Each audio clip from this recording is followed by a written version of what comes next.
I was never the kind of person things happened to. I was the kind of person who showed up early, stayed late, filled out the paperwork correctly, and went home too tired to dream. I was a site supervisor for a construction company in Ashford, the kind of job that sounds more impressive than it feels when you are standing on a cold concrete floor at 9 o'clock at night with a clipboard in your hand and a headache building quietly behind your eyes. My husband was 3 hours away by plane.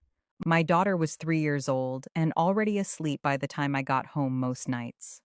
My life was small and busy and mine, and I had made my peace with that. Or so I thought. It was a Thursday.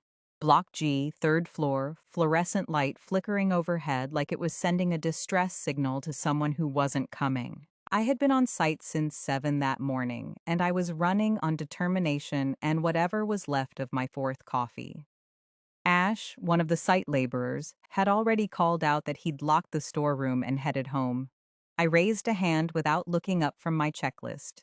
Around me, the unfinished building breathed the way empty structures do at night, hollow and oddly alive, full of small sounds that meant nothing and still made the hair on your arms stand up. 2 more floors, I told myself. Just 2 more floors and then you can go home. I turned toward the staircase. My torchlight swept the corridor ahead of me, pale and thin against the dark. The plastic sheeting along the wall shifted without reason, without wind, and I paused for just a moment. That animal instinct, that small wordless something at the back of the neck that says, wait. I told it to be quiet. I told myself I was tired. I took another step forward, and then the floor took me. My boot hit the wet concrete before I even saw it. The clipboard was gone. My arms found nothing. I heard the torch hit the ground and go rolling, its beam spinning uselessly across the walls, and then the back of my head met the floor and the world went away completely. I don't know how long I was out. It couldn't have been long. The generator was still running when I came back to myself, which meant the night shift hadn't cut the power yet. I lay there on the cold floor, staring up at that flickering light, my head ringing, my whole body taking a moment to remember what it was supposed to be doing. And then I felt it. Warmth in my right hand, steady and soft and completely impossible, pressing into my palm like something that had been waiting there all along, patient as a held breath, certain as a heartbeat. I lifted my hand slowly and looked at what was in it. And my life, though I didn't know it yet, was already changing. I opened my eyes to the flicker of the faulty fluorescent light above me, its weak pulse matching the dull throb at the back of my skull. For a moment, I lay completely still, staring up at the unfinished concrete ceiling, my mind slow and cotton thick as it tried to piece together what had happened. The cold of the floor had seeped through my uniform and into my back, and somewhere in the distance, I could still hear the hum of the site generator running its nightly cycle. I blinked once, twice, and then registered the warmth in my right hand. I lifted my hand slowly, bringing it up into the dim light. Resting in my palm, as though it had always been there, was a crystal, roughly the size of a large stone, its surface smooth and cool despite the warmth it radiated, catching the poor light and fracturing it into pale threads of violet and gold. I sat up carefully, my head swimming with the movement, and held the thing closer to my face. It was beautiful in a way that made my chest feel strange, the kind of beauty that felt old and deliberate, like it had been made for a specific purpose I did not yet understand. I turned it over with my thumb, and it caught the light again, throwing a small rainbow against the gray concrete wall beside me. What in the world? I whispered to nobody. I stayed on the floor for another few minutes, pressing my free hand against the back of my head and wincing at the tender lump forming there. There was no blood, which was a mercy, and my vision was clear enough, which was another. My torchlight was still rolling gently against the far wall, its beam making lazy circles. I watched it for a moment before tucking the crystal carefully into the breast pocket of my site uniform. I didn't know why I didn't leave it there on the floor. I simply knew, with a certainty I could not explain, that I was meant to take it with me. I gathered my clipboard, clicked off the remaining inspection items as quickly as my aching head would allow, and made my way down to the ground floor without telling anyone what had happened. Ash had already gone home. The night security guard, Jose, gave me a lazy wave from his booth as I signed out, and I waved back with a tired smile that felt heavier than usual. The crystal sat warm against my chest the entire drive home through the quiet Ashford streets. I kept one hand on the steering wheel and one thought circling quietly in my mind, that I had been alone on that floor, and there had been nothing and nobody around me when I fell. Nothing. And yet, the house was quiet when I pushed open the front door, the kind of quiet that only existed after everyone had already gone to bed. I slipped off my safety boots at the entrance, leaving them neatly to one side the way I always did, and stood for a moment in the small hallway just breathing in the familiar smell of home. My mother's cooking still faint in the air, something herby and warm, and the fabric softener Rosa used on the laundry that always smelled faintly of lavender. It was ordinary and warm, and exactly what I needed after the cold concrete floor of Block G. I pressed my hand once against my breast pocket, feeling the faint, solid shape of the crystal beneath the fabric, and then moved quietly down the hall. I checked on Hannah first.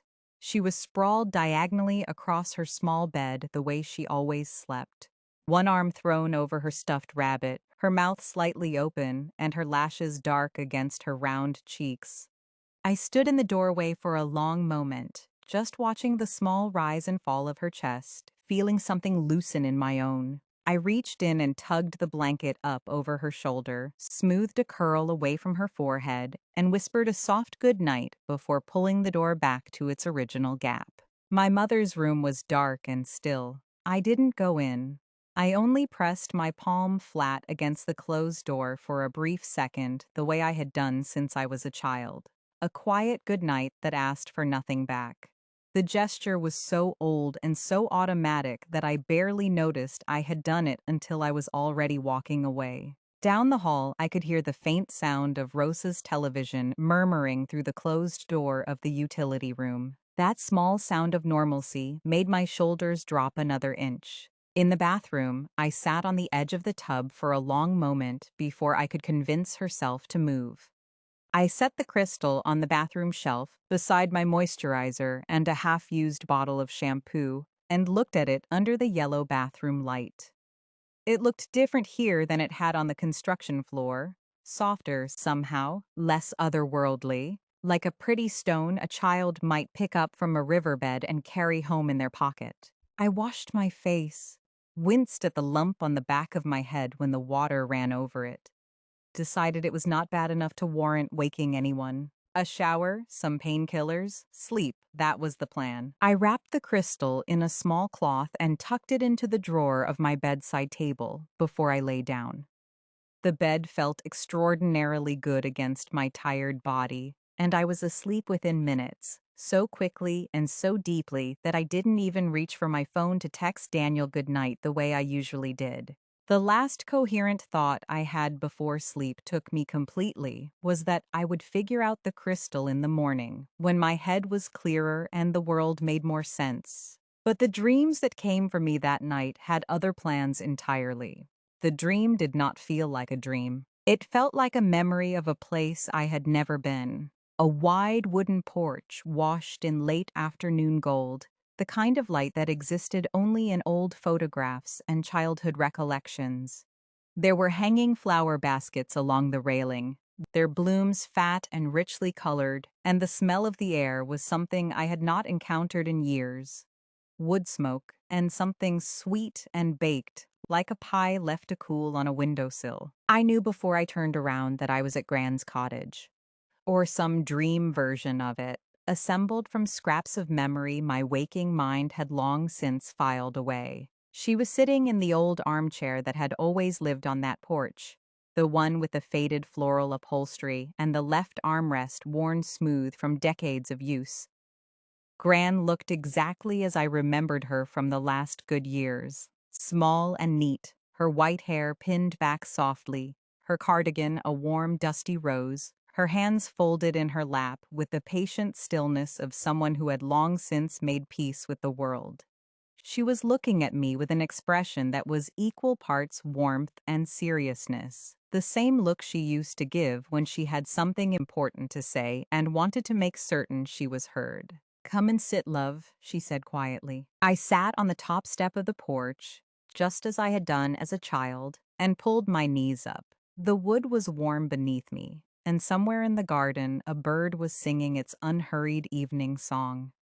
Everything felt so real that I could feel the grain of the wood under my fingertips when I pressed them down, and that detail alone made my chest ache with a longing I had not known I was still carrying. I looked at her and felt 7 years old and 30-something all at once. "Gran," I said, and my voice came out smaller than I intended.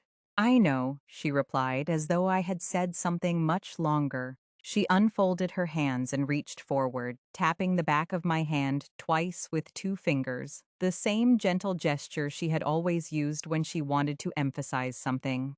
"That stone you found, don't keep it, sell it." I frowned. "Sell it? To whom?" "Gran, I don't even know what it is." "You don't need to know what it is," she said, leaning back into her armchair with the ease of someone perfectly at home. "You only need to know that it was meant to come to you, and it was meant to go from you. That is how these things work." She tilted her head slightly, and her eyes, still sharp and kind even here, held mine with a steadiness that made argument feel impossible. "Take it somewhere to be valued, then let it go. What comes after is yours to keep." The afternoon light deepened slowly into something richer, and I felt the dream beginning to soften at its edges the way dreams did when they were ending. I reached out and caught her hand, small and dry and warm, and held it for as long as I could. She smiled, the full one, the one that had always made everything feel manageable. She squeezed back once, and then the golden light swallowed everything whole. I woke up to my alarm at 6:15 in the morning with wet cheeks and my hand outstretched across the empty side of the bed. I woke up before my alarm. That never happened. I lay there in the gray morning light, staring at the ceiling, my hand still outstretched across the empty side of the bed, and I tried to decide what I felt.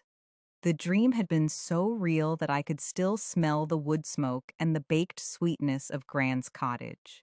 I could still feel the grain of the porch wood under my fingertips. I could still feel her hand, small and dry and warm, squeezing mine once before the light took everything. I pressed the back of my hand against my mouth and breathed. I hadn't dreamed of Gran in 4 years. Not once, not even in the weeks right after we lost her, when I had wanted so badly to see her face again that I had fallen asleep holding her photograph. 4 years of silence, and then last night she shows up on that porch, clear as day, calm as anything, telling me to sell a crystal I found on a construction floor like it was the most normal instruction in the world. I sat up slowly. My head still ached faintly from the fall, a dull reminder that Thursday night had actually happened and was not also a dream. I reached over and opened the bedside drawer. The crystal was still there, wrapped in its small cloth, exactly where I had left it. I picked it up and unwrapped it carefully, and it sat in my palm in the morning light, looking soft and ordinary and quietly extraordinary all at once. "What are you?" I whispered to it. It didn't answer, obviously.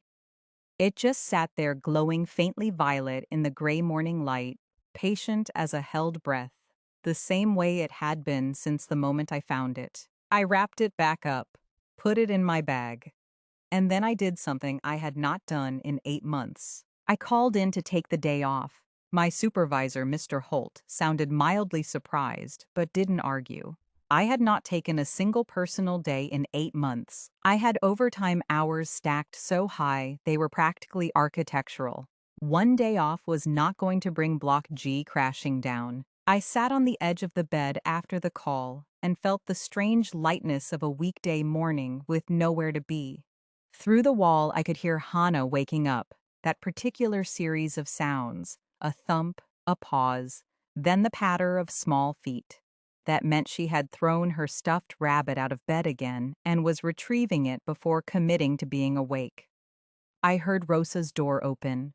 Rosa's soft voice, Hannah's answering babble, my mother's slippers on the kitchen floor, the kettle beginning to hiss. Ordinary morning sounds, the whole small world of this house running its familiar course without needing anything from me for once. I sat with that for a moment. Then I got up, got dressed, kissed Hannah's warm, sleepy head, told my mother I was running an errand, and walked out to my car with the crystal in my bag and Gran's voice still sitting quietly at the back of my mind. Take it somewhere to be valued, then let it go. I didn't know where pawn shops were in Ashford. I had never needed to know.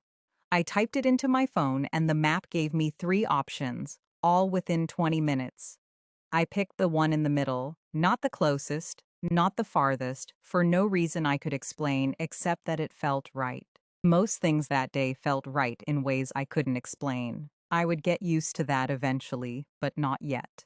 The shop was called Harmon and Sons, which made it sound more dignified than it looked. It sat between a dry cleaner and a mobile phone repair kiosk on a street I had driven past 100 times without ever really seeing. The window display had the tired, crowded look of a place that had been accumulating other people's valuables for decades. Watches and rings and old cameras and things that had once meant a great deal to someone and now sat behind glass with small white price tags. A handwritten sign on the door said open and meant it without enthusiasm. A bell above the door announced me when I walked in. The man behind the counter was older, somewhere in his 60s, with the careful, unhurried manner of someone who had spent a long time looking at things and deciding what they were worth.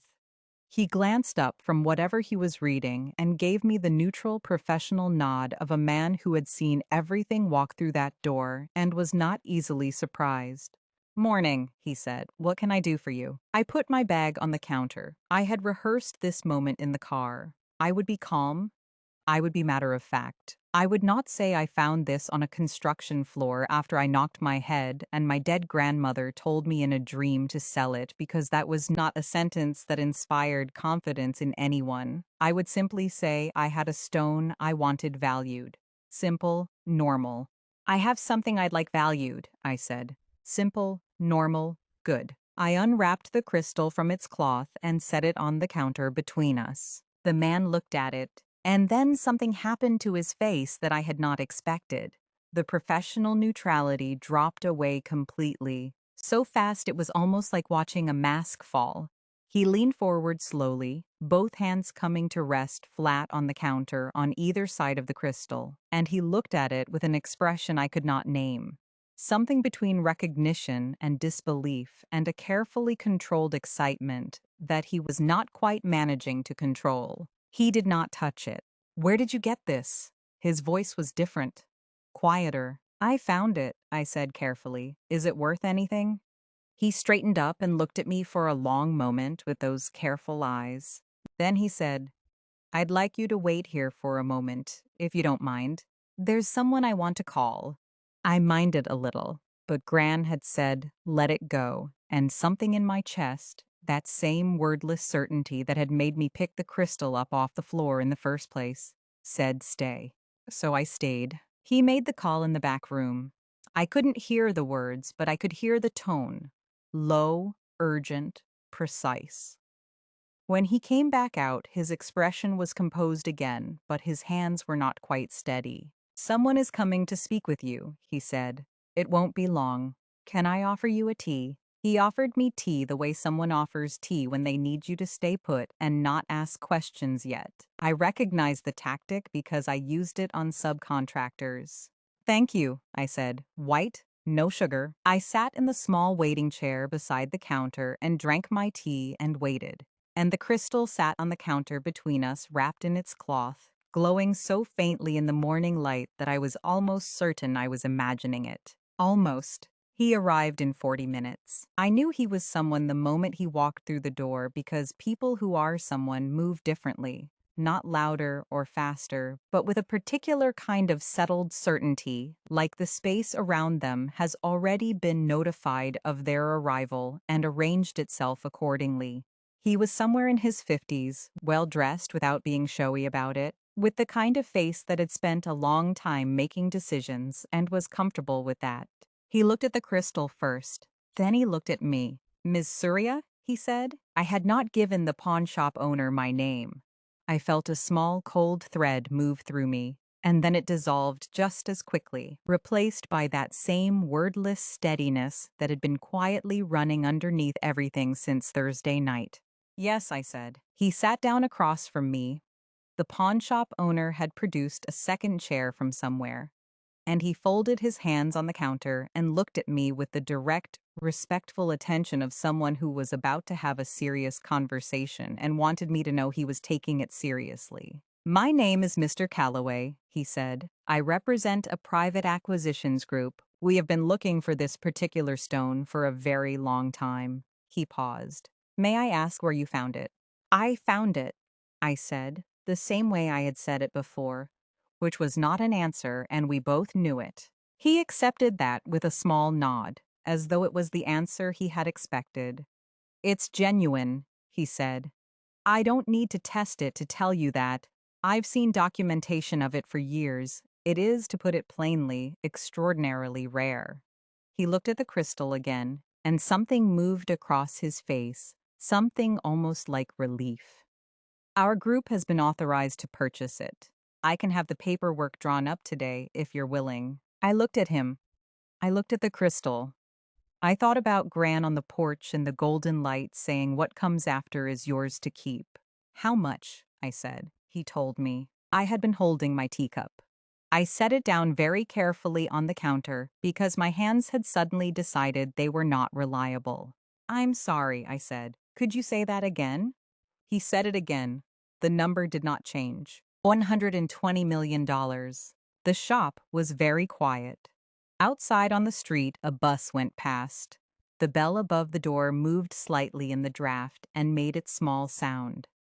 The pawn shop owner was looking very carefully at a point on the wall somewhere above my head.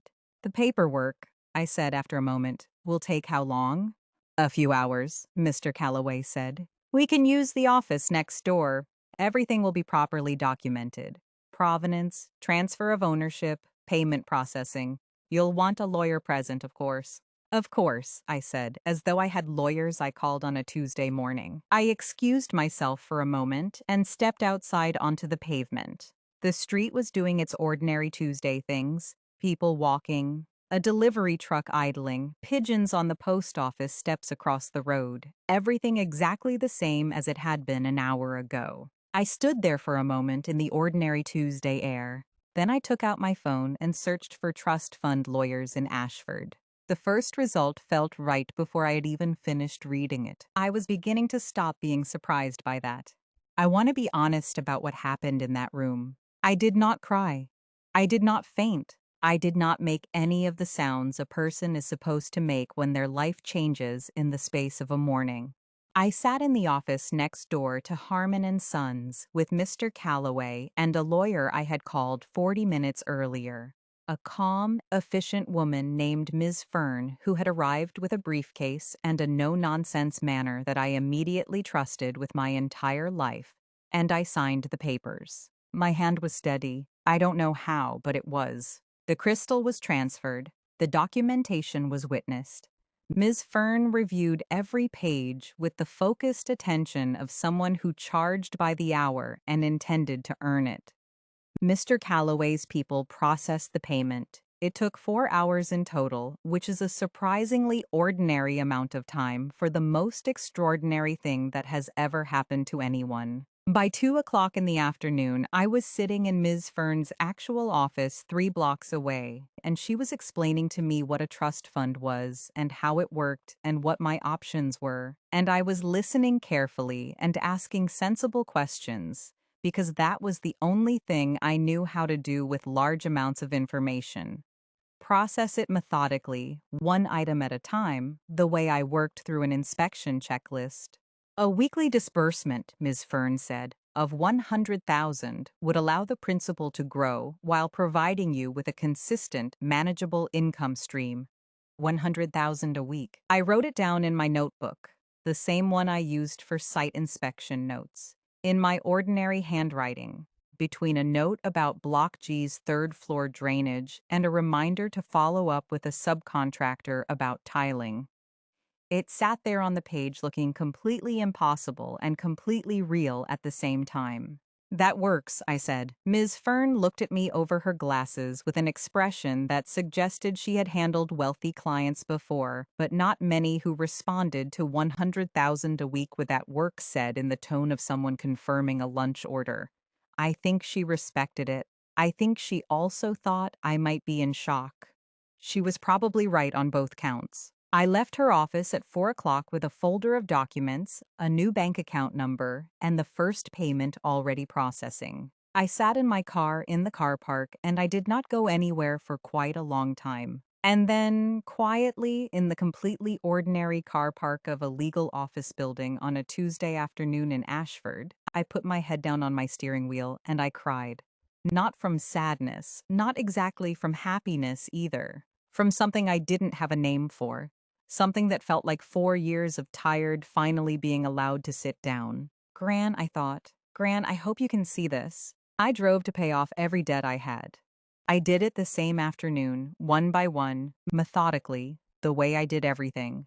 The loan company, the credit card, the two smaller things that had been sitting quietly at the back of my mind for months, like unwelcome house guests. By 6 o'clock, I was debt-free for the first time in my adult life. I drove home through the Ashford evening traffic, and I did not tell anyone. Not yet.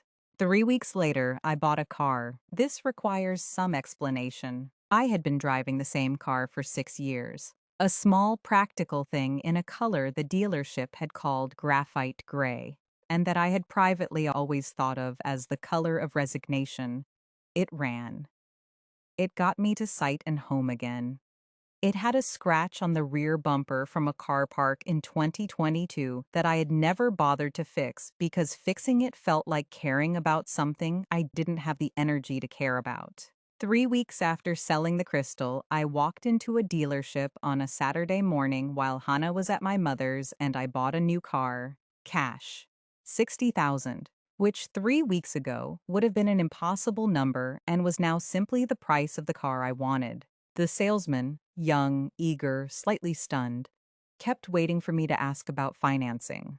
I didn't ask about financing. I asked about the color options and the seat configuration and whether the sound system was any good. And when I was satisfied with the answers, I said, "I'll take it," and his face did something complicated that I found quietly satisfying. I drove it home on a Saturday afternoon with the windows down and the sound system playing something I would never have listened to in the old gray car because the old gray car had not felt like the kind of car where you played music loudly with the windows down.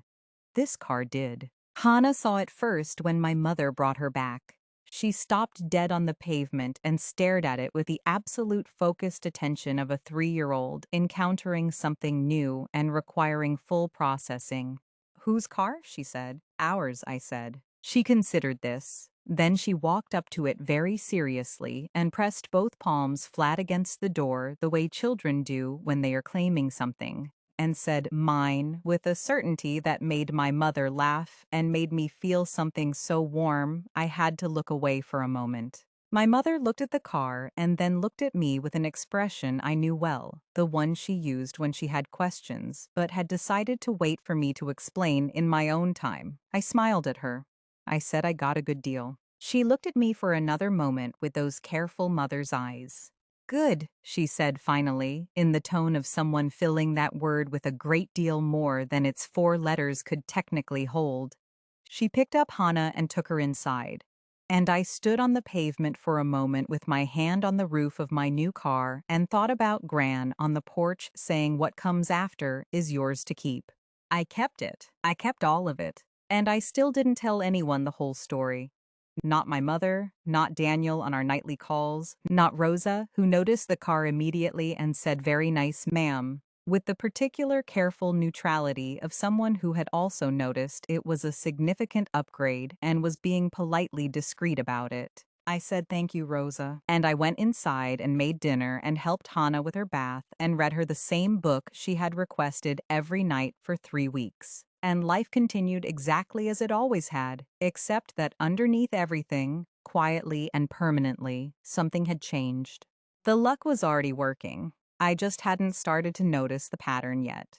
My colleagues noticed the car on Monday. I had expected this. Ashford Construction's site office car park was not a large space, and new vehicles did not go unobserved, particularly when the person driving them had arrived in the same graphite gray resignation mobile every day for 3 years. Priya saw it first. Priya was a quantity surveyor who sat 2 desks from me in the site office and had strong opinions about everything, which was one of the things I liked about her and also occasionally one of the things that was exhausting about her. She stopped in the car park doorway and stared. "Suria," she said, "is that yours?"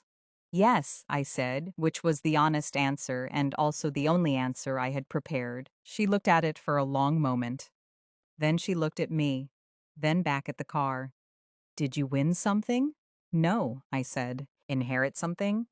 "No," I said. "Rob someone?" she said, which was Priya's version of a joke and meant she was warming up. "Not that I recall," I said. She fell into step beside me as we walked toward the site office. "It's a really nice car, Suria." "Thank you." "Like really nice?" "I know." "How?" "I got a good deal," I said, which was the same thing I had told my mother and which contained just enough truth to be comfortable and just enough vagueness to close the subject. Priya had the particular frustrated expression of someone who had not gotten the information they came for and had not yet decided whether to push. She decided not to, but I could feel her reconsidering all morning from 2 desks away. At lunch, Marcus from the structural team came over and said nice wheels with the energy of a man paying a genuine compliment, and nodded approvingly when I confirmed it was mine. And that was the end of his interest in the matter, which was one of the things I appreciated about Marcus. The project manager, Mr. Chen, paused by my desk in the afternoon and said, "I heard you got a new car," and looked at me with the mild, thoughtful expression of a man who noticed things and filed them away. "Yes," I said. "Good for you," he said and moved on. That evening, Daniel called at the usual time from whatever hotel room he was currently living in 3 hours away by plane. His voice was tired the way it always was, the particular tiredness of someone who had been competent and professional all day and was now allowed to stop. I loved that voice. I had been loving that voice for 9 years. "How was your day?" he said. "Quiet," I said, which was not entirely accurate for a day on which I had driven a new car to a construction site and fielded questions about it for 8 hours. "How was yours?" He told me about his day. I listened the way I always listened, fully, carefully, asking the right questions in the right places. When he was done, he asked about Hannah, and I told him about something she had said at dinner that had made Rosa laugh so hard she spilled the washing up water. And he laughed too, that warm, familiar laugh, and I held the phone a little tighter and missed him in the specific, manageable way I had learned to miss him over 6 months of distance. "I should be home in about 3 months," he said. Not for the first time. But something in his voice tonight was more definite than usual. "The project is moving faster than expected." 3 months, I said, give or take. I lay back on the bed after the call and looked at the ceiling and thought about 3 months. About what 3 months of weekly disbursements looked like in a bank account.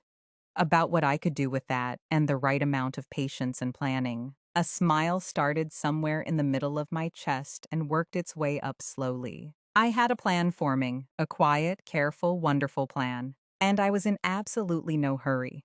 I found the house on a Thursday. I had been looking quietly for 6 weeks by then. Not urgently, not obviously, just the way I did most things that mattered to me, with a steady, patient attention that didn't announce itself. I had downloaded 3 property apps on my phone and scrolled through them in the evenings after Hannah was in bed, learning the Ashford market the way I learned any new site, methodically, until the numbers and the layouts and the neighborhoods made sense in my head, like a map I had drawn myself. I knew what I wanted: a landed property. Something with a garden for Hannah and space for my mother and a room for Rosa that wasn't a utility room. Something that felt like a home rather than a place we were temporarily occupying. Something with enough rooms that Daniel could come home to and not feel like a guest in his own life. The listing appeared on a Thursday evening while Hannah was in the bath and Rosa was doing the washing and my mother was watching her program in her room. Semi-detached, 4 bedrooms, a garden that wrapped around the side, a street I knew, quiet, tree-lined, the kind of street that had been a nice street for a long time and intended to stay that way. The price was significant. 6 weeks ago, it would have been impossible. I saved the listing, finished Hannah's bath, read her the book, tucked her in. Then I sat at the kitchen table with a cup of tea and the listing open on my phone, and I looked at it for a long time. I called the agent the next morning. I viewed it on Saturday. It was everything the listing had promised, and a few things it hadn't. The kitchen light came through the east window in the morning in a way that made the whole room glow, and there was a tree in the back garden that Hannah was going to climb in approximately 4 years, and I was going to pretend not to be worried about. I stood in the master bedroom and looked out the window at the quiet street below and felt the particular certainty I had come to recognize over the past weeks. This was the one. I made an offer that afternoon. Cash purchase, clean and simple, no chain. The agent called back within 2 hours. The offer was accepted. I sat in my car outside the agent's office after the call and pressed both hands flat against the steering wheel and breathed. Then I drove home, helped Rosa with dinner, and did not say a word to anyone. Daniel was coming home in 6 weeks. I could wait 6 weeks. In the meantime, I had a house to furnish. I had never furnished a house before. Our current rental had come partly furnished and the rest we had accumulated slowly over years: a sofa from a sale, a dining table from Daniel's mother, curtains I had chosen in 20 minutes because I did not have more time than that. None of it was bad. None of it was quite right either. It was the furniture of a life being lived in the gaps between more urgent things.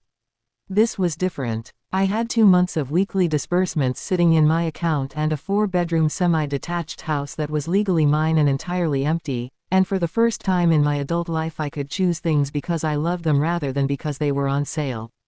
I approached it the way I approached everything, methodically.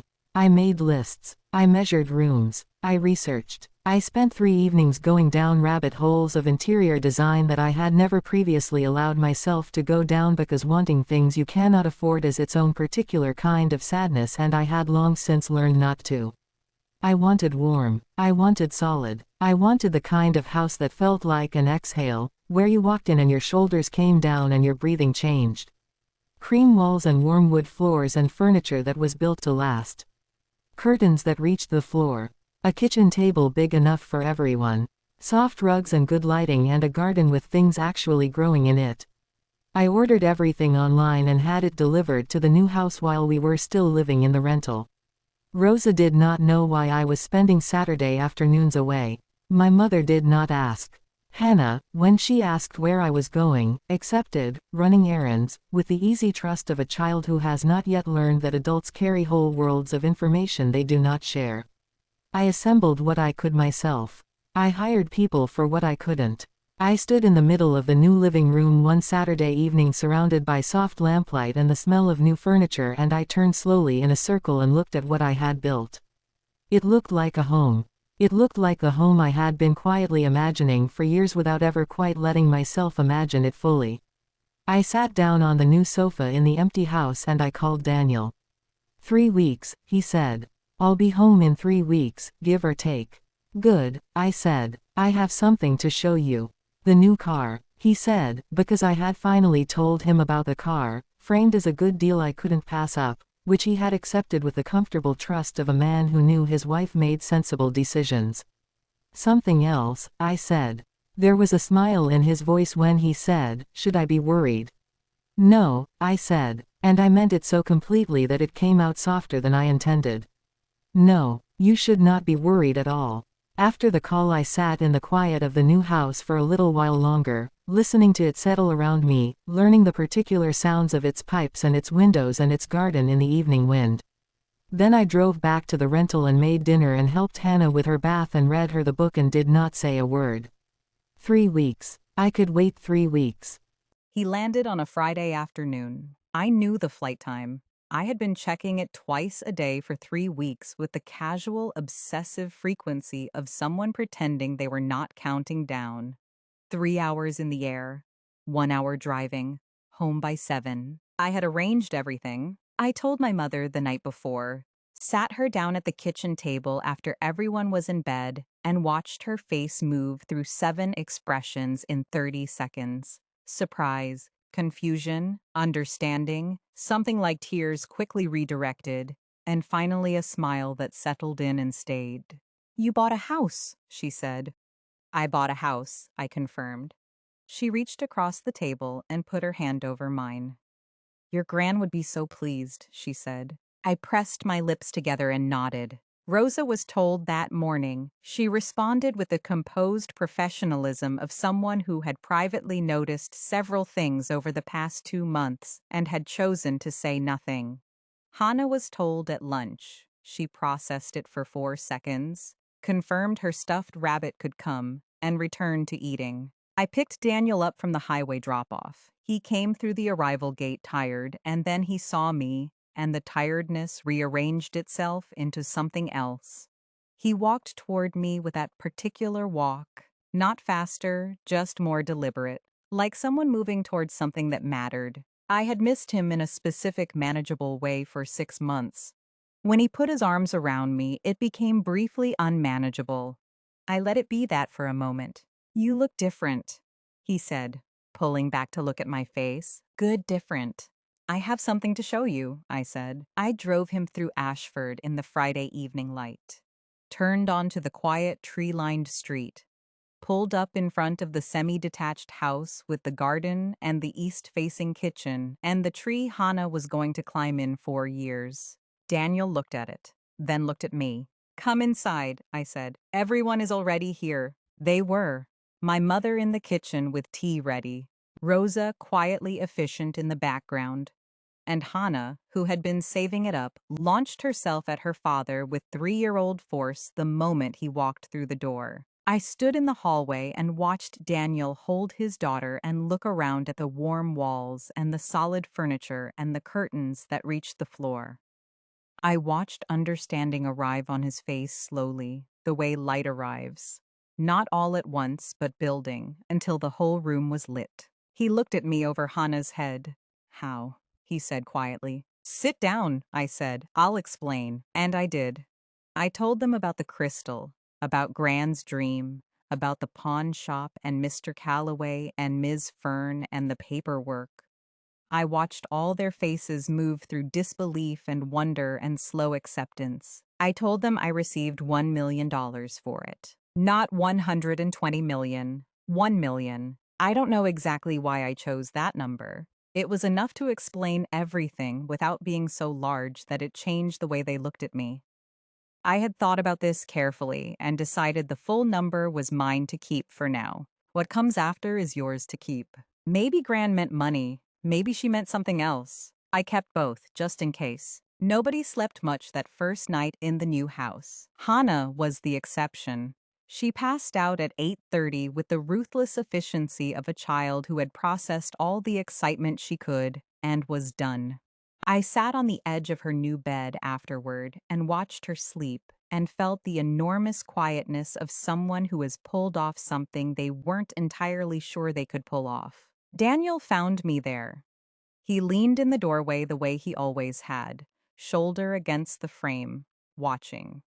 We had stood like this in doorways watching Hannah sleep for 3 years, and it was one of the things I had missed most. "She loves it," he said quietly. "She claimed the garden already," I said. "Walked the whole perimeter with her hands out. Very serious about it." He smiled, then went quiet in the way that meant he was finding words for something.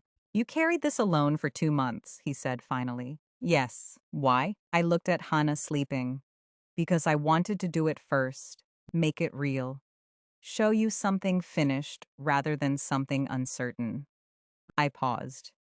You were 3 hours away. I didn't want to tell you something this large over the phone. He was quiet again, not an upset quiet, a processing quiet. Okay, he said, and I heard him mean it. We sat together on the edge of Hannah's bed in the small glow of the nightlight, and I leaned my head against his shoulder, and he put his arm around me, and we stayed like that without saying anything else. Some conversations need words, some don't. We had always been good at knowing which was which. My mother made breakfast the next morning in the new kitchen with the east window light coming through. Slightly too much food, the way her cooking always was. Daniel drank 3 cups of coffee and looked around with the expression of a man slowly believing in something. Hannah ate 4 bites and asked to go in the garden. We let her go in the garden. Life had rearranged itself quietly into something new, and underneath all of it, the house, the car, the family around the table, Daniel home, Hannah outside, the weekly disbursements kept arriving. Every 7 days, 100,000, quietly, consistently, mine to plan with, mine to turn into something. I was already thinking about what I had never been good at spending money on people, not because I didn't want to.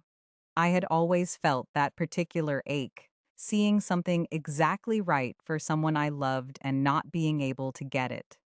Things my mother mentioned once and never again because she knew we couldn't.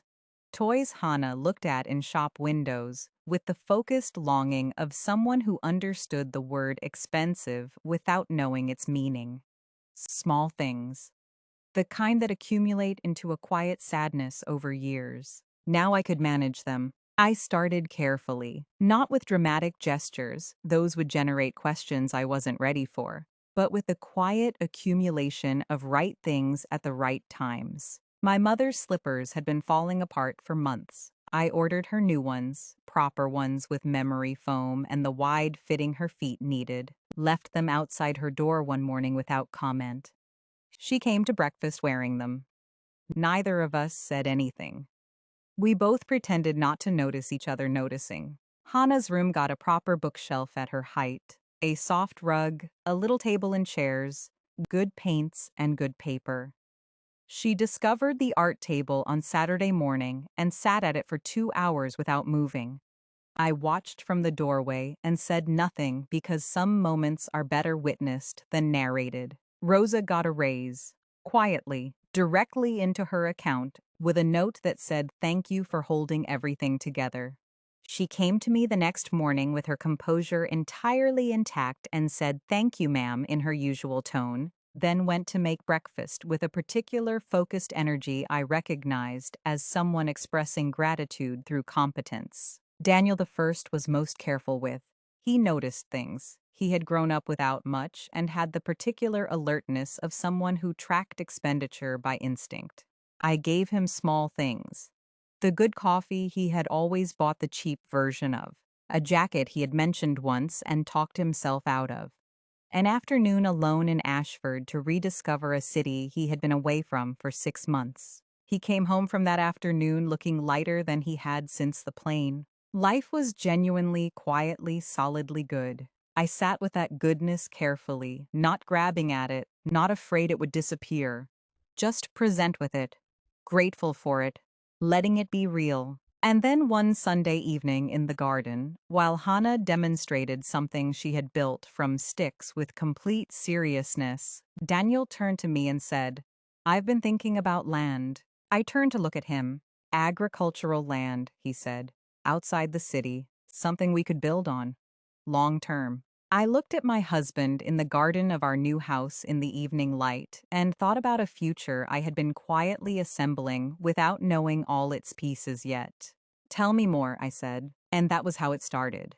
Daniel was not an impulsive man. When he said I've been thinking about something, it meant he had been thinking for a while. When he said I've been reading about it, he meant extensively. The land idea was not new. I understood that within the first 10 minutes. He had numbers, researched plots outside Ashford.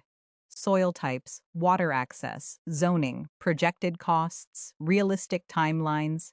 Actual paper notes spread across the kitchen table because Daniel thought better on paper. 5 acres to start, he said. Enough to learn on, enough to make mistakes without it being catastrophic. He paused, and I saw the look of someone about to say what they actually wanted rather than what sounded sensible. Long term, I keep thinking about orchards.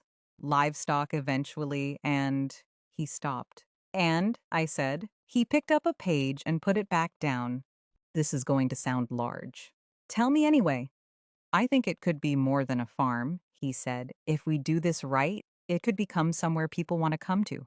Not just working land, something with accommodation, activities, a place. I looked at my husband across the kitchen table. Agritourism, I thought. He is describing agritourism. I had dreamed about something like this. Not clearly, not with plans attached, but the shape of it had been somewhere at the back of my mind for years. How long realistically? I said. 5 years minimum before tourism generates anything meaningful, he said immediately, which I respected. 10 before it's what I'm imagining. But the farm itself could be productive in 2. I thought about weekly disbursements. I thought about years.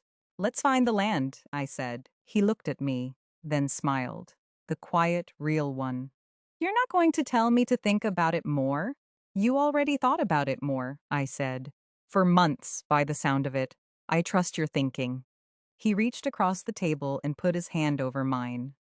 We sat like that in the kitchen, notes spread between us, the house quiet around us, Hannah asleep upstairs. Outside the garden was dark and still. There would be a much bigger garden eventually. I was already thinking about what to plant in it.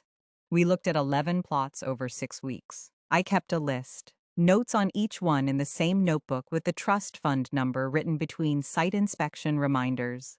Some were too small. Some had drainage issues I could identify with a site supervisor's eye, even standing in a field in weekend clothes.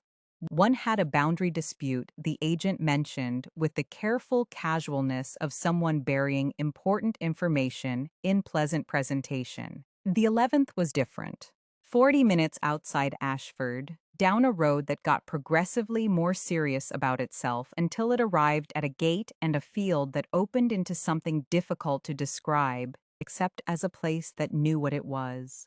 Rolling, green, a tree line along the north edge, a stream along the western boundary that Daniel crouched beside for a long time, testing the water, making the face he made when doing calculations in his head.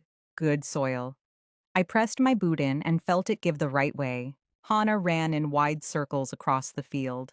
My mother sat in the folding chair we had brought. I stood in the middle and turned slowly and looked at the tree line and the stream and the rolling ground and the sky doing something complicated and beautiful with the autumn light. Daniel came to stand beside me. Well, he said. Well, I said. The plot was 18 acres, not the 5 he had originally said.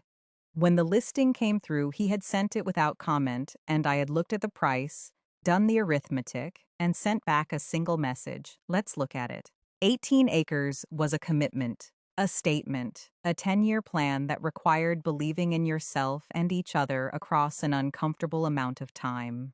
We can do this, Daniel said, not a question.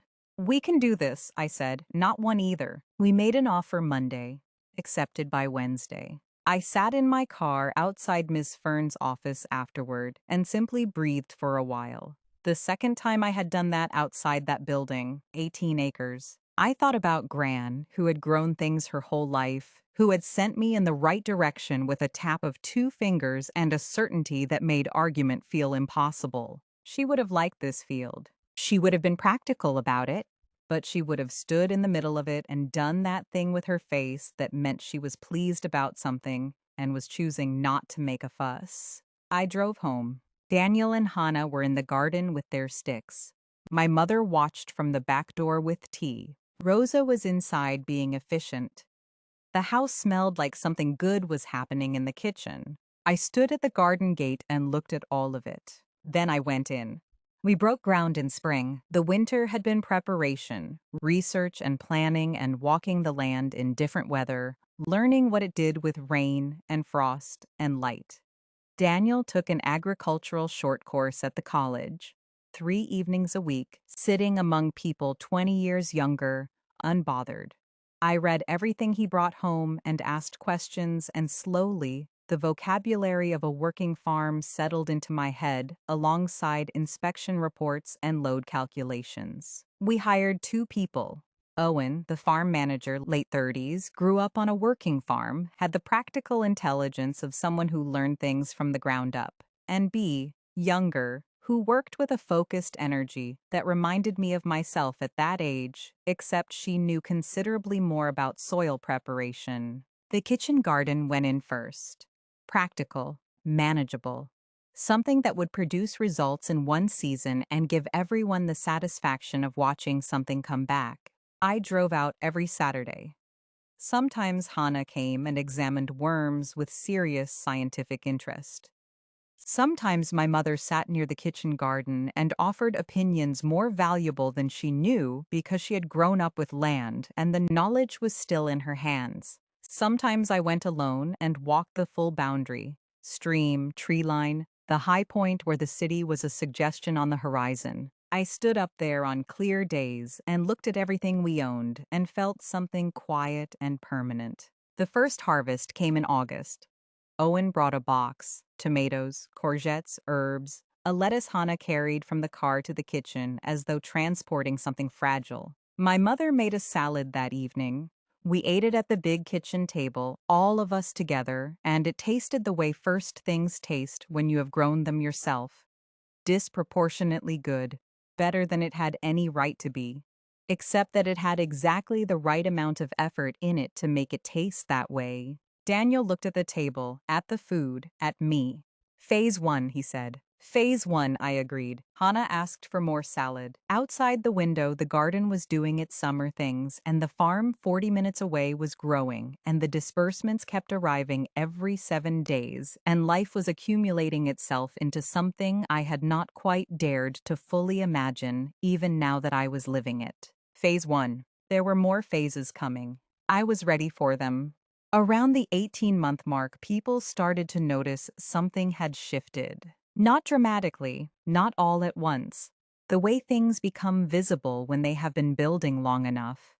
The way a plant you have been growing slowly looks, one morning, genuinely large. Priya noticed first. We were at lunch in the site office, and she was looking at me with the focused attention she brought to anything she was trying to understand. "You seem different," she said. "In what way?" "Lighter," she said, "since around the time of the car, actually." She pointed her fork at me. "What changed?" "I got more sleep," I said. True, and also not the whole truth. My favorite kind of answer. "Is Daniel back?"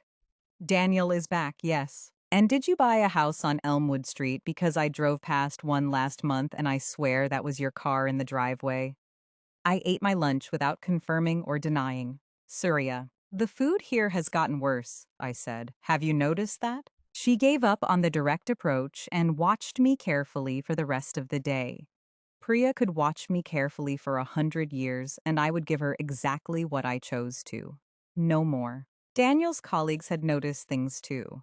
Word about the farm had gotten out. We hadn't tried to hide it. And people found the combination of the farm and the house and the visible change in our circumstances interesting. The way people find interesting anything that suggests someone they know has quietly arranged a different kind of life. "What do you tell them?" I asked. "The truth," Daniel said. "Good fortune, carefully managed." He smiled. "Which is accurate." Martha noticed on a visit that autumn. Daniel's mother was sharp, perceptive, with a finely calibrated sense of someone who had grown up with very little and therefore knew exactly what things cost and what their presence meant. She walked through the house with careful, thorough attention, sat down to tea, and said to me quietly while Daniel was in the garden, "You've done well." Most she said about it, also everything. I poured her more tea. "And you?" she said after a moment. "Are you growing slowly and correctly?" It deserved a real answer. "Yes," I said. "I think so." We sat in the kitchen in a comfortable quiet that was its own kind of conversation. Outside, Daniel and Hannah were in the garden with the ongoing stick architecture project. Later, I sat at my desk with the weekly account summary open and thought about slowly and correctly applied to a sum of money most people would never see in a lifetime. It meant patience, intention, knowing what you wanted it to become and moving toward that without panic or greed. 18 months, nothing taken away. If anything, things kept arriving, slowly, correctly. The way things grow when you tend them properly. It started with a conversation and a piece of paper. Daniel and Owen were talking second-year expansion, a proper orchard section, apple and pear, and something Owen wanted to try with plums. And I was half listening at the kitchen table when Daniel mentioned the East Field. "What are you thinking about the East Field?" I said. He and Owen exchanged a brief look. Not secretive, just the look of two people inviting a third into a conversation.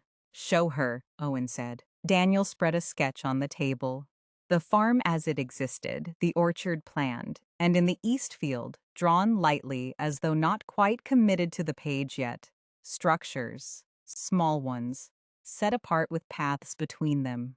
"Accommodation," he said. "Small, self-contained, 4 or 5 to start. People could stay on the farm, experience it, help with harvest if they wanted, or just be somewhere quiet and green." I looked at the sketch. I had been imagining something like this for 2 years. Not clearly, not with plans, but the shape of it had been there, the way everything seemed to have been there, waiting for me to arrive at it. "Show me where," I said. We drove out that evening, all three of us in the long autumn light.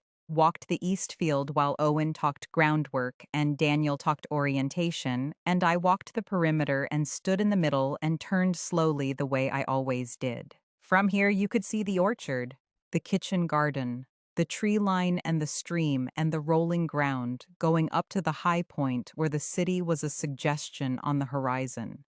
You could hear the quiet that was not silence, but the sound of living things doing their work without fuss. If I were tired in the specific modern way, overstimulated, underrested, surrounded by noise and obligation, I would want to come here, sleep well, eat something grown close by, walk somewhere green with nowhere to be. "We need proper facilities," I said. "Not camping, actual small houses, bathrooms, good beds, the kind of thing people book because it's genuinely comfortable." "Agreed," Daniel said. "It needs to feel like part of the farm, not a theme park version of one." "Agreed," Owen said. "And the food. If people are staying here, they should be eating what we grow. Properly. Real meals. The whole point of the farm on a plate." They were both looking at me. "What?" I said. "Nothing," Daniel said in the tone of someone who meant something. "You've been thinking about this." "I've been thinking about a lot of things," I said. He smiled, the quiet, real one. We walked back to the car in the fading light, and I looked back once at the East Field. Empty and possible, the grass moving in the evening wind. 5 units to start. That was phase 2. I was already thinking about phase 3. The planning permission took 4 months. I had expected this. I had worked in construction long enough to know that the gap between what you want to build and what the paperwork allows is measured in patience and filing fees and meetings, where people say things like, "We'll need to revisit that in the next review cycle." I attended every meeting. I brought the right documents. I waited with the focused calm of someone who had learned that impatience just makes the waiting harder without making it shorter. Daniel handled the farm. I handled the permissions. Owen handled both of us when we got in each other's way, which he did with the diplomatic efficiency of someone who had worked with enough people to know that the most useful thing you could do was keep everyone moving in roughly the same direction. Permission came through on a Wednesday morning. I read the email twice, forwarded it to Daniel with no message. He called 30 seconds later. "Well," he said. "Well," I said. "We broke ground on the accommodation units in early summer. 5 structures set into the East Field with the natural contours of the land, each one oriented for morning light and the view toward the tree line. The architect was Clara, quiet, precise, the gift of translating what you meant rather than what you said into something buildable. She understood immediately what we were going for. Not luxury, not rustic, something in between that was harder to achieve than either. The builds took 6 months. I visited every week with a site supervisor's eye, noticed things early, said so directly.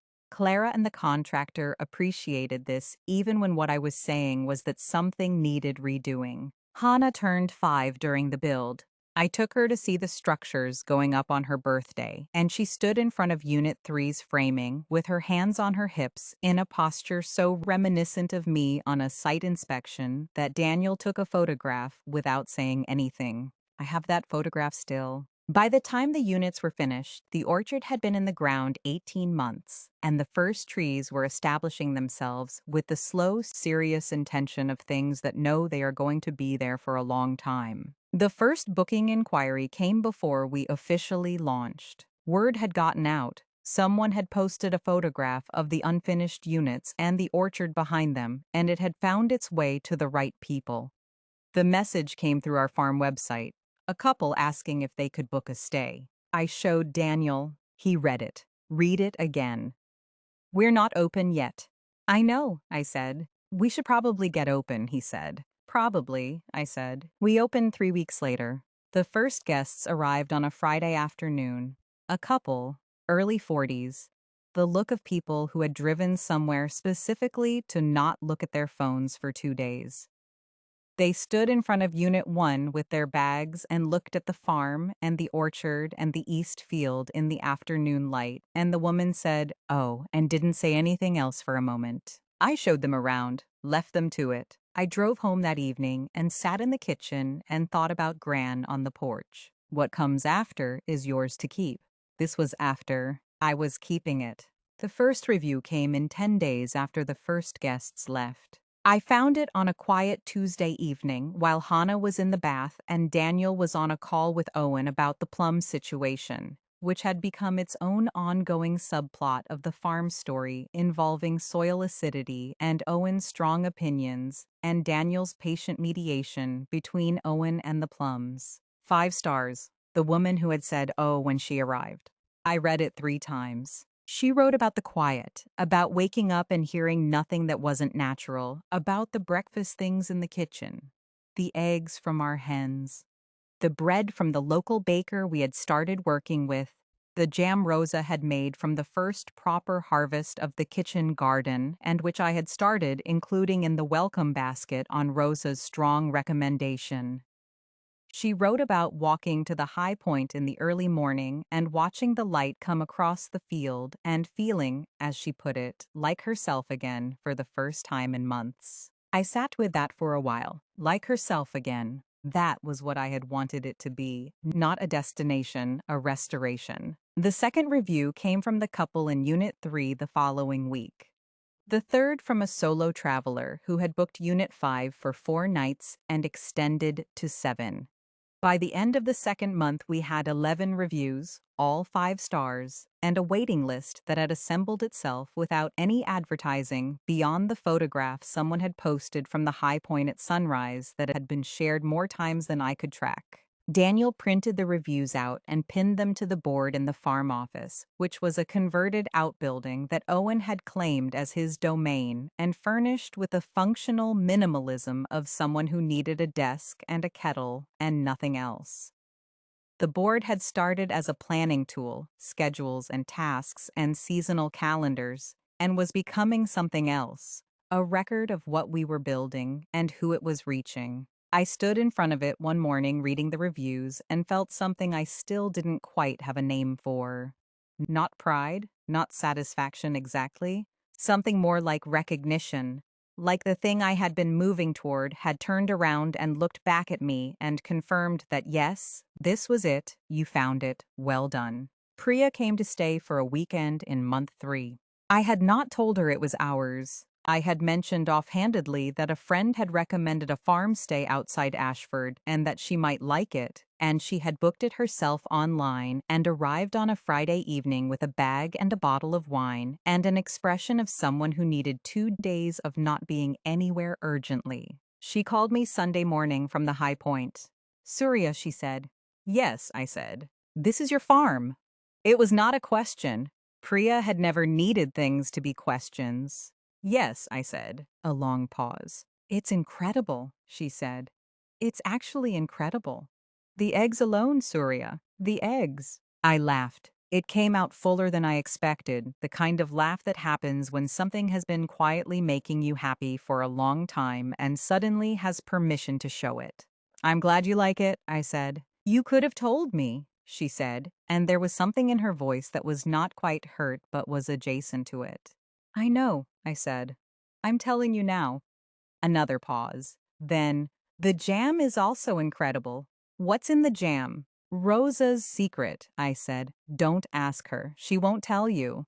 Priya laughed, and then she said quietly, seriously, in the voice she used when she meant something. You did something real here, Suria.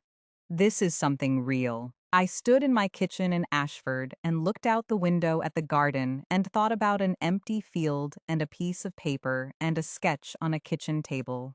Yes, I said, I think it is. Not everything was smooth. I want to be honest about that because the story of building something real is not only the reviews and the full booking calendar and the moment someone says it's incredible.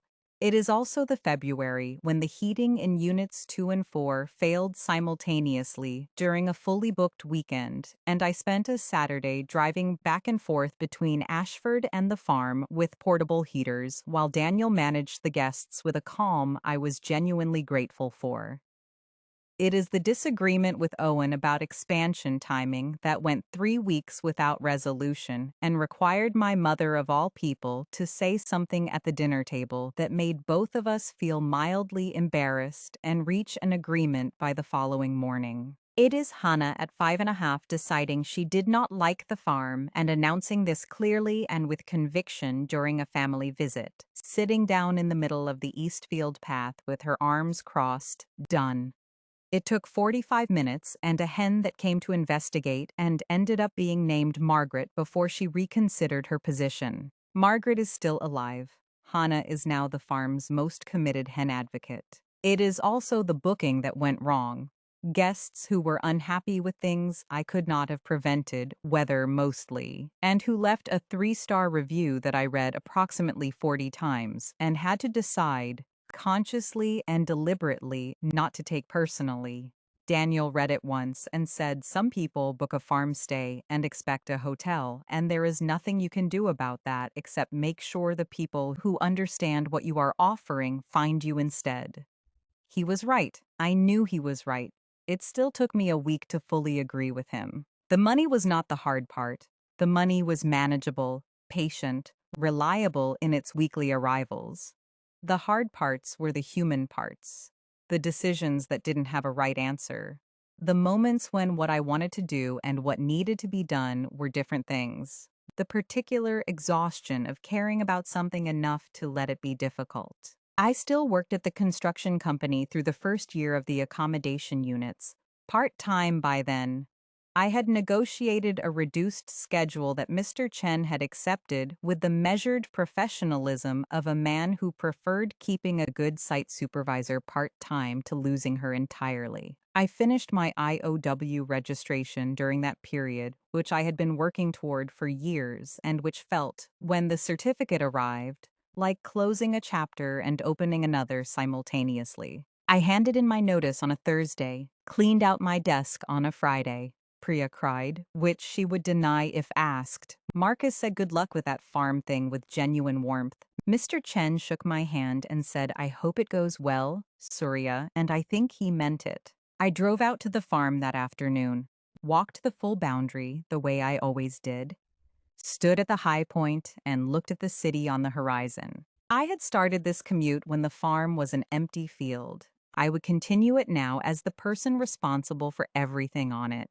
The weight of that was real. So was the rightness of it. I walked back down and helped Owen with something that needed doing, and stayed for dinner and drove home in the dark. And Hannah was already asleep, and my mother had left food, and Daniel was waiting with tea, and I sat at the kitchen table and thought about a Thursday night and a concrete floor and a crystal in my hand. How long ago that felt. How close it still was.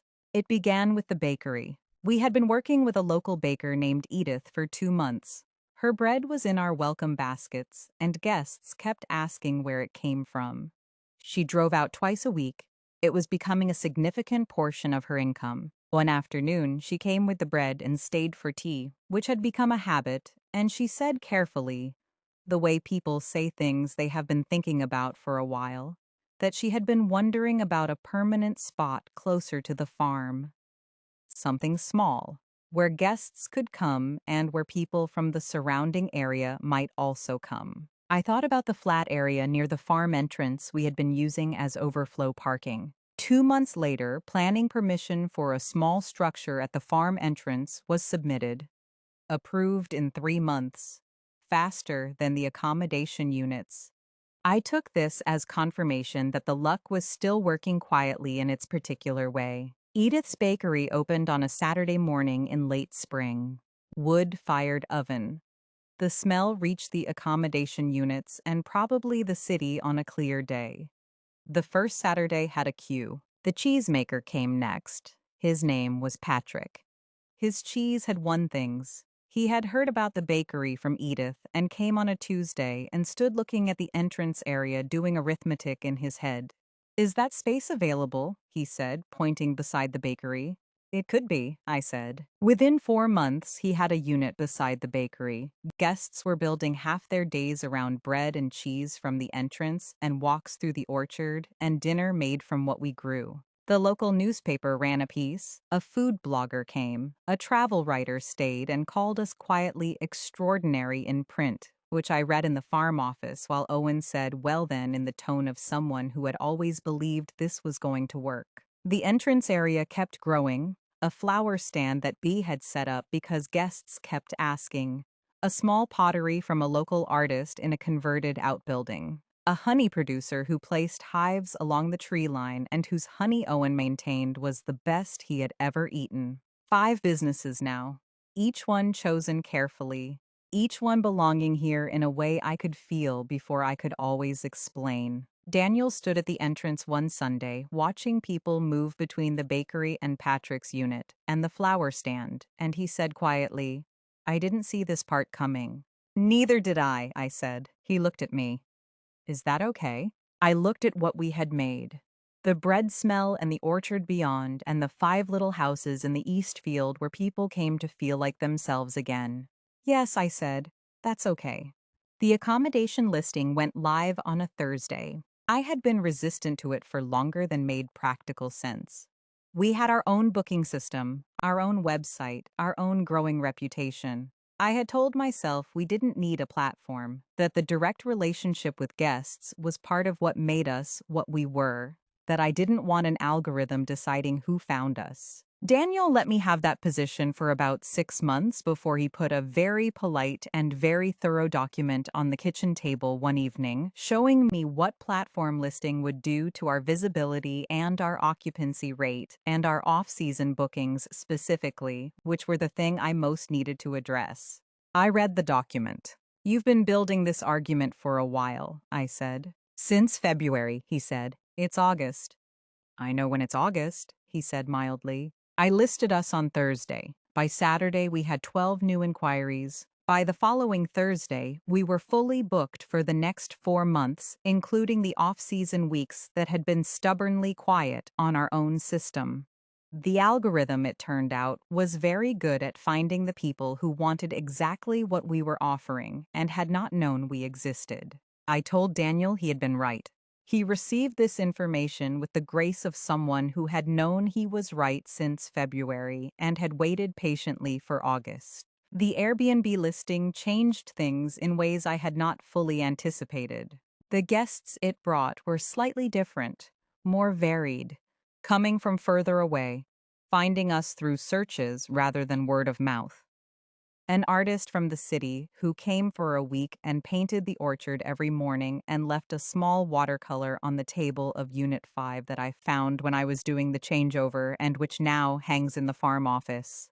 A family with 3 children who had never stayed anywhere like this and whose youngest refused to leave on checkout day and had to be gently persuaded by the promise of a photograph with Margaret the hen. A woman who came alone and stayed for 10 days, and who I saw every morning walking the boundary path with the focused, purposeful stride of someone working something out, and who on her last morning found me in the kitchen garden and said thank you, in a way that meant considerably more than the word itself. I thought about myself on a Thursday night on a cold concrete floor with a crystal in my hand. I thought about tiredness and small lives that had made their peace with themselves.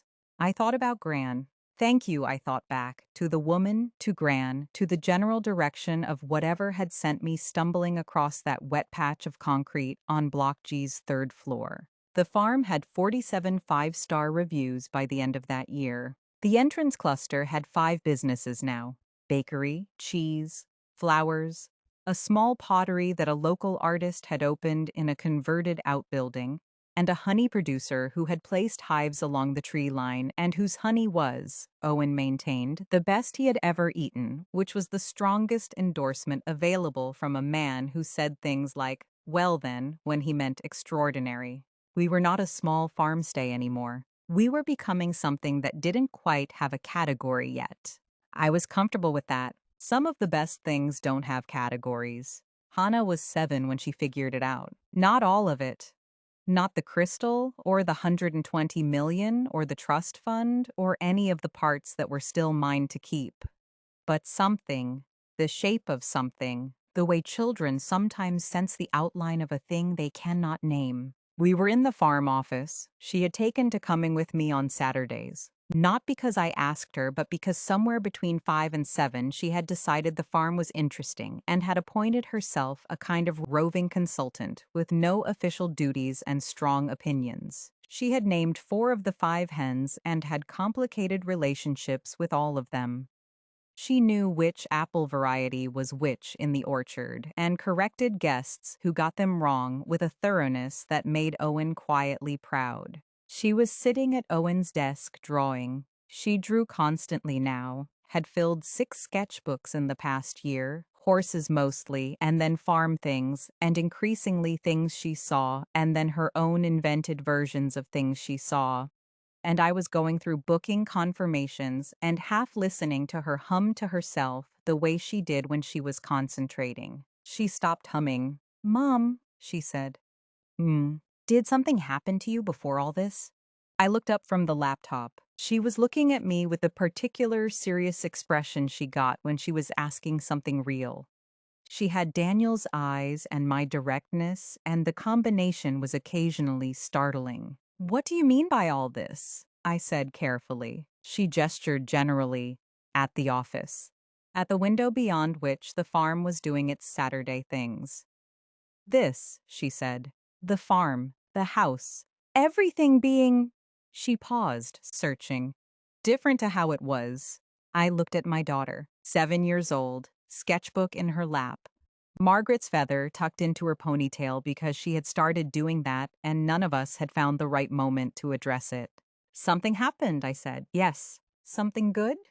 I thought about a Thursday night, a wet patch of concrete, the back of my head on the floor, the impossible warmth in my palm. "Something I didn't expect," I said. "That turned out to be very good." She considered this with the seriousness it deserved. Then she nodded, apparently satisfied, and went back to her drawing. A few minutes later, she said without looking up, "Gran sent it, didn't she?" I was very still for a moment.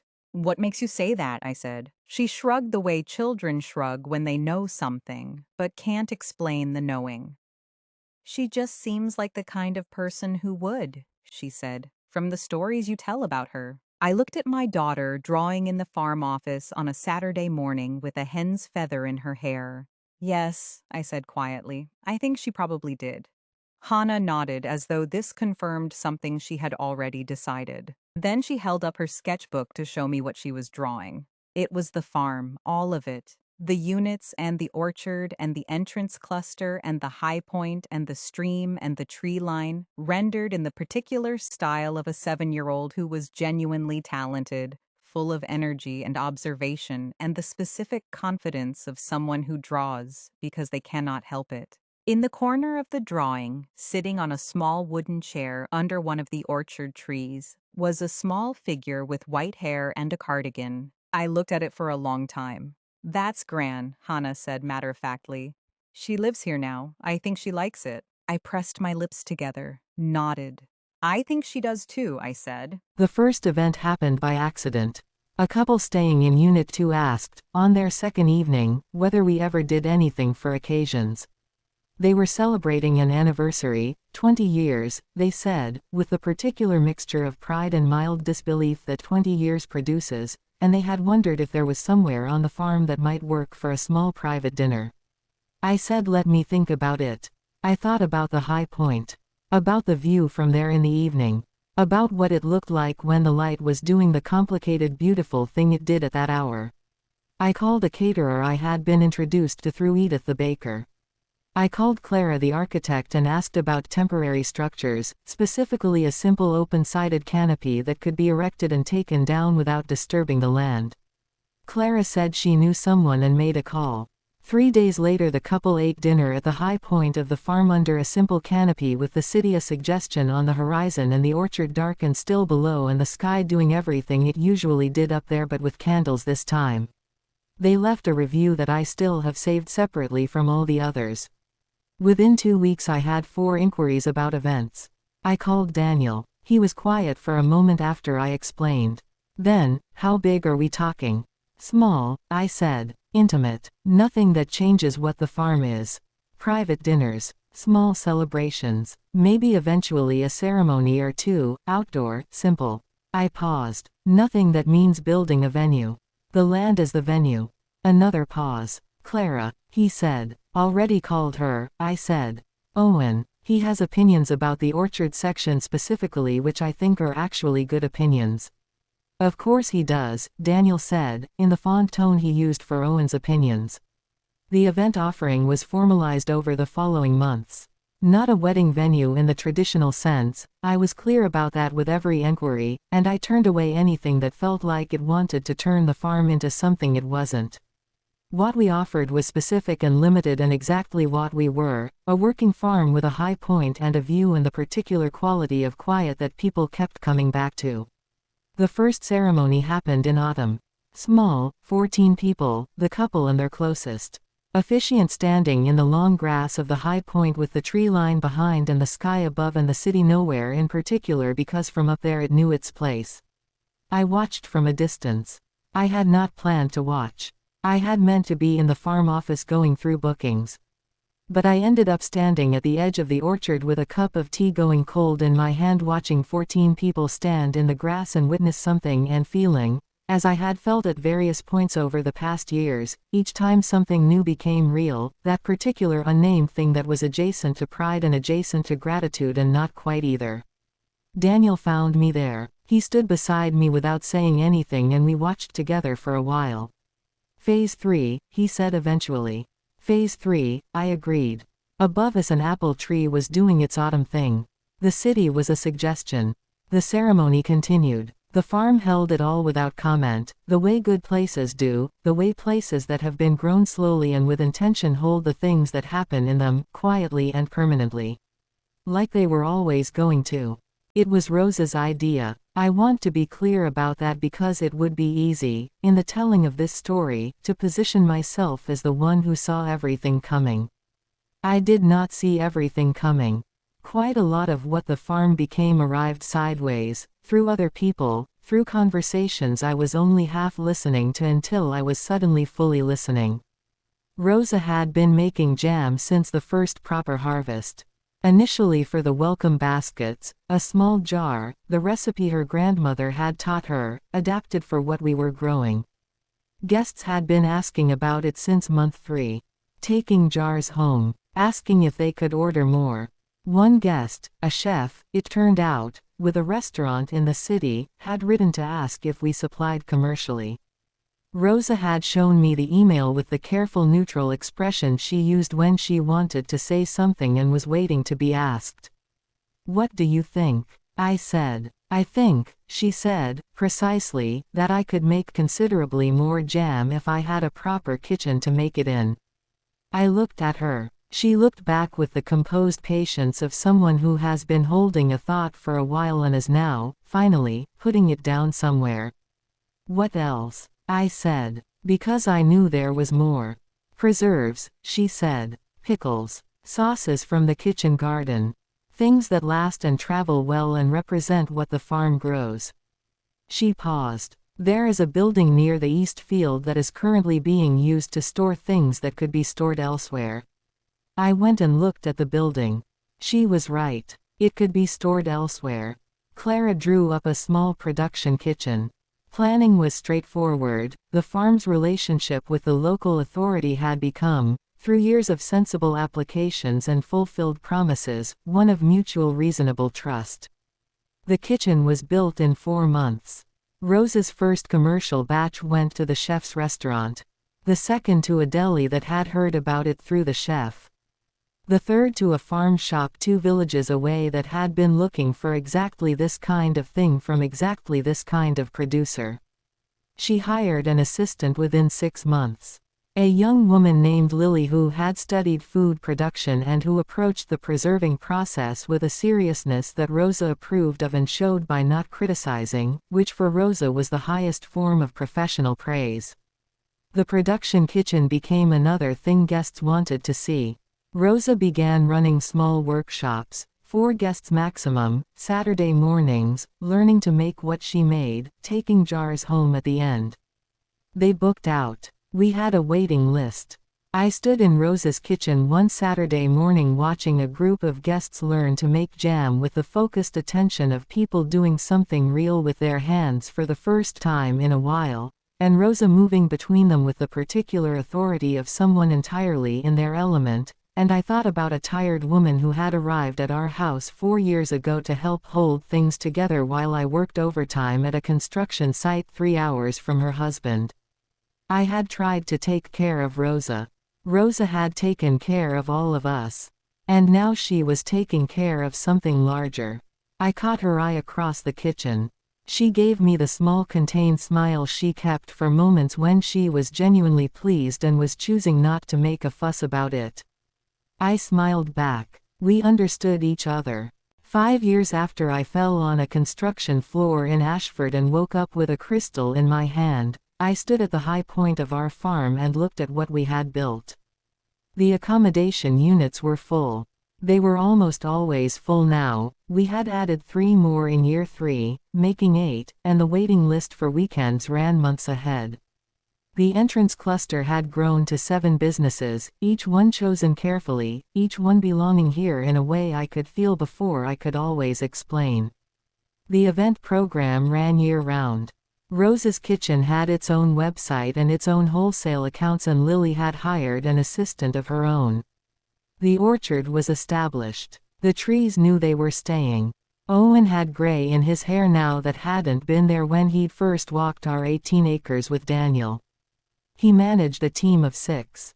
He had strong opinions about everything and was almost always right, and we had all learned to tell the difference between Owen's opinions that were negotiating positions and Owen's opinions that were actual facts, which was a skill that took time.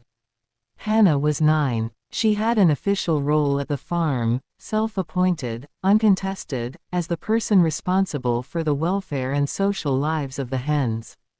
She had also begun, quietly and without announcing it, to keep a journal of the farm, written and illustrated, which she showed me one evening with the particular vulnerability of someone sharing something real. I read it sitting on the edge of her bed. It was extraordinary. The observation in it, the detail, the way she had recorded 5 years of a place growing, the trees getting taller, the businesses arriving, the guests she remembered, Margaret's ongoing personality, with the eye of someone who had been paying attention the whole time. My mother had a proper garden at the house on Elmwood Street that she had developed over 5 years into something genuinely beautiful, and she came to the farm regularly and had strong opinions about the kitchen garden that Owen received with the respectful attention he gave all strong opinions before deciding what to do with them. Martha visited twice a year. Each time she walked the farm with the thorough attention of her first visit, and each time she said, At some point during the stay, something small and precise that meant she was proud of us without using that word. Daniel. Daniel was happy in the way that people are happy when they are doing work that fits them, not loudly, not dramatically, but with a settled contentment that showed in the way he moved through his days, the way he talked about the farm, the way he stood in the orchard some mornings just looking at the trees with the expression of a man who had imagined something and then made it and found that it was better than the imagining. I was happy too, not in spite of the hard parts, the February heating failure, the difficult review, the disagreements with Owen, the months of planning applications, the things that hadn't worked and the decisions that had cost us, but including them. The way you are happy when you have built something with the full weight of your attention and your care and your willingness to be wrong sometimes and keep going anyway. The crystal was gone, had been gone for years. I had let it go in a pawn shop on a Tuesday morning because a woman who loved me had told me to in a dream, and what had come after was mine to keep. I had kept it, all of it. I stood at the high point and the city was a suggestion and the orchard was below and the stream caught the morning light and guests were beginning to move between the units and the entrance cluster and someone was having breakfast outside Unit 1 with a cup of something and looking at the view with the particular expression of a person who has arrived somewhere they needed to be. I took out my phone and called Daniel. He picked up on the second ring, the way he always did. "Where are you?" he said. "High Point," I said. A pause. I could hear him smiling. "How does it look?" I turned slowly. "The full circle. Everything. Good," I said. "It looks really good." I still think about the crystal sometimes. Not often. Not with longing. I gave that up a long time ago, somewhere between the pawn shop and the trust fund and the first time I stood in an empty field and decided to believe in something I couldn't fully see yet. But sometimes, on quiet mornings at the High Point or in the farm office going through bookings or watching Hannah sketch in her journal, it comes back to me. The way it felt in my hand. Warm and smooth and completely impossible. The way it threw violet and gold light across a concrete wall in an empty building at 9 o'clock on a Thursday night. The way Gran's voice sounded in the dream. Take it somewhere to be valued. Then let it go. What comes after is yours to keep. I have thought a lot about that instruction over 5 years. About what it means to value something and what it means to let it go. About the difference between holding on and keeping. Gran had known something I didn't, that the crystal was not the gift. The crystal was the door. Walking through it was the gift. Everything on the other side was the gift. And the luck. The quiet persistent luck that had followed me since that night, that had found me the right lawyer and the right land and the right architect and Owen and Bea and Edith and Patrick and Clara and every right thing at the right time in the right order. I had not stopped believing in it. I had also stopped being surprised by it, which felt like its own kind of maturity. I had told Daniel the full truth on our 10th wedding anniversary. We were at the High Point. Evening. The farm below us doing its quiet things. Hannah asleep in the house with my mother watching. Rose's kitchen dark. The entrance cluster closed for the night. Just us and the sky and the city on the horizon. I told him about the 120 million. He was very quiet for a long time. Then he said, the 1 million was tidier. Yes, I said. Easier to explain. Yes. Another long pause. The sky was doing something with the last of the light. Are you telling me now because you think I should have known earlier? He said. No, I said. I'm telling you now because I don't want to keep it anymore. It's been mine long enough. I'd like it to be ours. He looked at me. The quiet real look. The one I had been looking at for 10 years and hoped to look at for 40 more. Okay, he said. Okay, he said. It's ours. We sat at the High Point for a long time after that without saying much else because there was not much else to say and the view was too good to talk over. Below us the farm held everything we had built. The trees and the paths and the small houses in the east field where people came to feel like themselves again. Rose's kitchen, Owen's orchard, Hannah's hens. The people who had found us and come back and sent others and written things that said what this place had given them. Gran in the corner of Hannah's drawing, sitting under a tree in the orchard. She lives here now. I think she likes it. I think she does too. I was never the kind of person things happen to. And then one Thursday night, on a cold concrete floor in an unfinished building in Ashford, something happened to me. And I let it. And everything that came after, the house, the car, the farm, the orchard, the high point, the people, the reviews, the jam, the ceremonies, the journals, the hens, the light through the east window in the morning, Daniel home, Hannah growing, my mother's garden, the particular quality of quiet that people kept coming back for. All of it was mine to keep. All of it. I kept it. And so ends the story of Suria. The story may seem like magic. And perhaps it was. But perhaps the real magic was never the crystal itself, it was what Suria chose to do with the door it opened. We all have a Thursday night somewhere in our story. The question is never whether the moment will arrive. The question is what we do when we wake up with something unexpected in our hands. Thank you for listening, dear listener. If this story stayed with you, please like, subscribe, and leave a comment below. Tell me what you thought of Suria. The storybook is closing for now. But it will open again soon.